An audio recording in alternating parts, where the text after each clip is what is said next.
Friday, May 9th, 2025. Just yesterday. It's almost hard to picture now, but think about it. The colors, the noise, the sheer energy of the IPL. Absolutely electric. Yeah, the whole country just glued to it, every single ball. And then, bang, the lights just went out. Almost literally in one case, but definitely metaphorically for the whole league. It's quite something, a total screeching halt. And what we're digging into today, it's more than just, sport headline being canceled. It feels like a moment where national passion and, let's face it, hard geopolitical realities just slammed into each other. A real collision, yeah. We've got various news reports here, everyone trying to make sense of this sudden shutdown. So our mission really is to try and figure out why.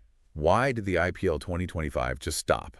What led up to it? Let's dive in. It's fascinating because, well, the IPL is usually so resilient, isn't it? It's weathered storms before, elections, pandemics, local issues.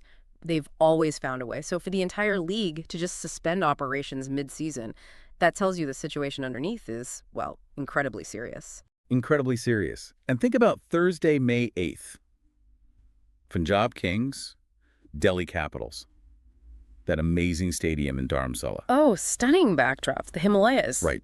And the game itself was flying. Punjab, 122 for 1 after just 10 overs? Simran Singh, Priyansh Arya going great guns. Packed house, too. 23,000 people just buzzing. Exactly. Then, about 9:03 p.m., 9.29 IST, things started to go dark. Not all at once, but 3 of the big light towers, they flickered, coughed, and died.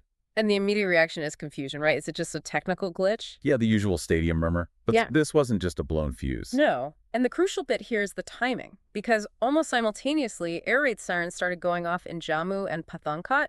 Not exactly next door, but close enough. Okay, so that changes everything. Completely. It shifts it from a stadium issue to something much bigger. And, the initial reports tried to frame it as a significant technical failure. Right, I saw that. But, well, it's hard to maintain that story when you can literally hear air raid sirens in the vicinity. That kind of blows the cover off the technical failure idea pretty quickly. Definitively, yeah.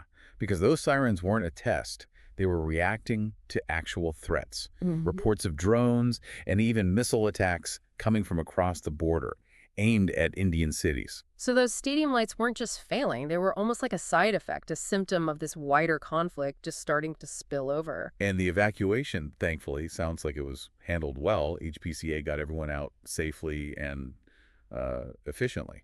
Yeah, credit where it's due on that front. But that initial attempt to downplay the sirens really told a different story. So the IPL suspension wasn't just about one stadium's lights.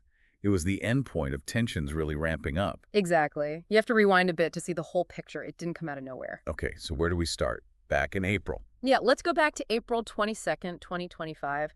There was that horrific terrorist attack in Pahalgam in Jammu and Kashmir. 26 people lost their lives. Terrible. Yeah. And a group called the Resistance Front, the TRF, they claimed responsibility. They did, and intelligence links them pretty strongly to Lashkar-e-Taiba, based across the border. So this wasn't just seen as a local incident, it felt like a major, brutal escalation. And India's reaction followed.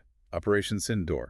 Launched on May 7th, and this was a significant response. Tri-service Army, Navy, Air Force involved, targeting 9 specific locations described as terror camps in Pakistan and Pakistan-occupied Kashmir. The clear message being sent. Absolutely.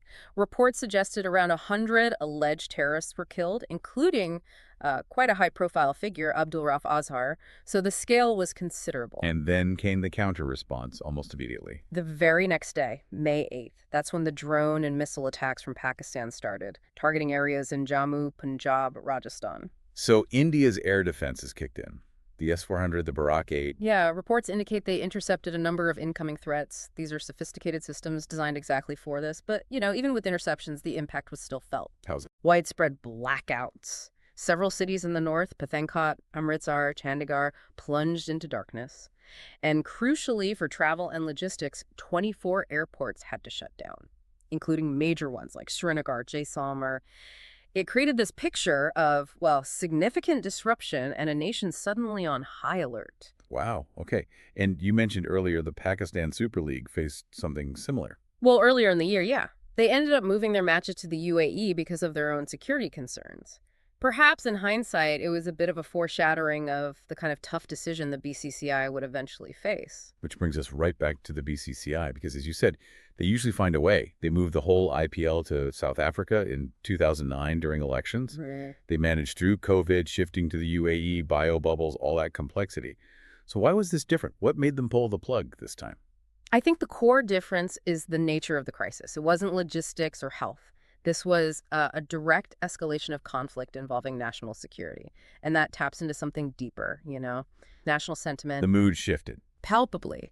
There was a quote floating around from a BCCI official basically saying, look, it just doesn't feel right. Cricket carrying on like normal while the country is facing, well, essentially a war-like situation. You can see the point. Suddenly arguing about strike rates feels trivial. Exactly. Out of sync. And you saw it reflected online immediately. The usual IPL hashtags got swamped by things like hashtag India-Pakistan tensions, hashtag Operation Sindoor. Even the teams were weighing in. Lucknow Supergiants put out that nation-first message. Yeah. The national conversation just changed gear dramatically. It became much more somber. So the official line is a one-week suspension. Which honestly, given the situation unfolding, feels maybe optimistic. Projecting calm, perhaps, but a quick return seems unlikely. And the impact goes way beyond just the teams playing. Right? Oh, absolutely. Think of the ecosystem. Yeah. The players, obviously, what was it, 62 overseas players this year alone? Wow, that many. Yeah. Then coaches, ground staff, all the vendors who rely on match days, security, transport. It's a huge network of people. Getting everyone sorted, especially the international players. Must be a nightmare right now. Huge logistical challenge. We heard the Punjab and Delhi teams were basically stuck in Dharamsala after that incident. Getting them back to Delhi was complicated. Right, because of the airport closures in the north? Exactly. So now, trying to get dozens of international players home safely with disrupted air travel, that's a major urgent task. And the players' associations back home must be watching closely. Australia, New Zealand, West Indies. They've all put out statements expressing concern naturally. You saw English players leave the PSL earlier in the year over security worries. It's definitely possible some IPL players might choose to head home now. You couldn't blame them, really. Yeah. Wanting to be with family when things are so uncertain. Absolutely not. And then there are the fans. Yeah. The disappointment must be huge. For so many people, the IPL is like this annual festival, an escape. Getting tickets is half the battle sometimes. And now, that excitement is just gone. Replaced by, well, a mix of frustration, but also you hear a lot of understanding. Patriotism, really. You see that online too, don't you? Yeah. People are upset, but they also get that some things are bigger than cricket. It's a fascinating mix. And of course, the money side. Franchises, broadcasters like Star Sports, the sponsor Tata. The investment is colossal. They've all publicly backed the BCCI's decision, though. They have. But behind the scenes, you can bet there are serious conversations about the financial implications. I saw an anecdote from an FMCG executive saying consumer attention just switched off entertainment straight to news channels instantly. That tells you something about the wider economic ripple effect. If eyeballs aren't on the ads during the match time, that isn't happening. Well, that costs money. It really highlights how interconnected everything is.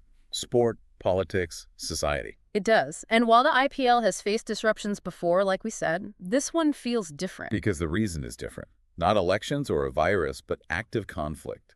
Exactly. South Africa in 2009, the UAE shifts for COVID. Yeah. Those were huge logistical hurdles, external shocks.